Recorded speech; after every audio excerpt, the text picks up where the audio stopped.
बहुत समय की बात है। एक नगर में 4 मित्र रहते थे। उनमें परस्पर बड़ी प्रीति थी।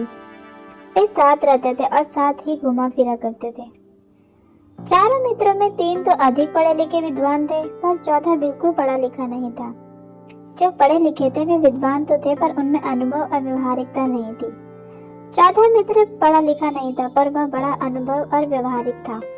एक दिन चारों मित्र एक स्थान पर एकत्र हुए और आपस में सोच विचार करने लगे, हमें क्या करना चाहिए कि हम अपने ज्ञान और विद्या के द्वारा अधिक से अधिक धन प्राप्त कर सके।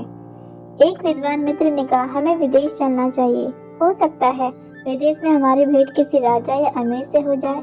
उसकी सहायता से हम अपनी विद्या और ज्ञान का चमत्कार दिखाकर पर्याप्त धन पैदा कर सकते हैं।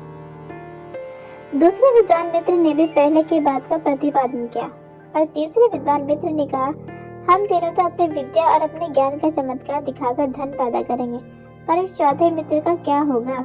यह तो हमारी तरह विद्वान है नहीं। मेरी राय में इसे यहीं छोड़ देना चाहिए। पहला मित्र बोला, नहीं, इसे छोड़ना ठीक नहीं होगा। यह हमारा मित्र है, मित्र को छोड़ना नहीं चाहिए।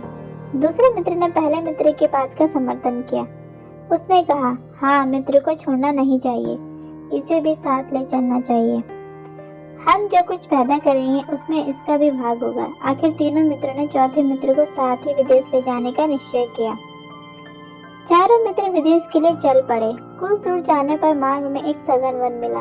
वन में एक स्थान पर किसी की हड्डियां बिखरी थी। तीनों विद्वान मित्रों ने हड्डियों को देखकर आपस में सलाह की, हम इन हड्डियों पर ही अपनी विद्या और अपने ज्ञान का प्रयोग करना चाहिए। पहला विद्वान मित्र बोला, मैं बिखरी हुई हड्डियों को जोड़ दूंगा और कंकाल का ढांचा खड़ा कर दूंगा। दूसरे विद्वान मित्र ने कहा, मैं हड्डियों पर मांस चढ़ाकर उसके ऊपर चमड़े का खोल चढ़ा दूंगा। तीसरा विद्वान मित्र बोला, मैं शरीर के भीतर प्राण का संचार कर दूंगा। बस फिर क्या था। पहले विद्वान मित्र ने हड्डियों को जोड़ दिया, दूसरे विद्वान मित्र ने हड्डियों पर मांस चढ़ा दिया, पर जब तीसरा विद्वान मित्र प्राण का संचार करने लगा तो चौथा मित्र चीख उठा, अरे यह क्या कर रहे हो? यह तो शेर का शरीर है, इसमें प्राण का संचार करोगे तो जीवित हो जाएगा और हम सबको मारकर खा जाएगा।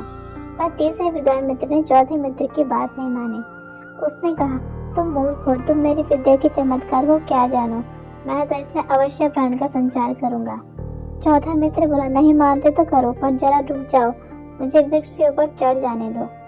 चौथा मित्र वृक्ष के ऊपर चढ़ गया। तब तीसरे विद्वान मित्र ने उसमें प्राण का संचार किया। शेर उठकर खड़ा हो गया। शेर ने पहले तो गर्जना की, फिर एक एक करके तीनों विद्वान मित्रों को मारकर खा गया। शेर जब चला गया तो चौथा मित्र वृक्ष के ऊपर से नीचे उतरा। वह अपने मित्रों की मृत्यु पर शोक करता हुआ अपने आप बोल उठा, यदि इनमें अनुभव और व्यवहारिक ज्ञान होता तो इनके प्राण इस तरह ना जाते। चौथा मित्र सकुशल अपने घर लौट आया। कहानी से शिक्षा, अनुभव के बिना पुस्तक के ज्ञान व्यर्थ होता है। बिना व्यवहारिक ज्ञान के बड़े बड़े विद्वानों को भी काम में असफल होते हुए देखा जाता है।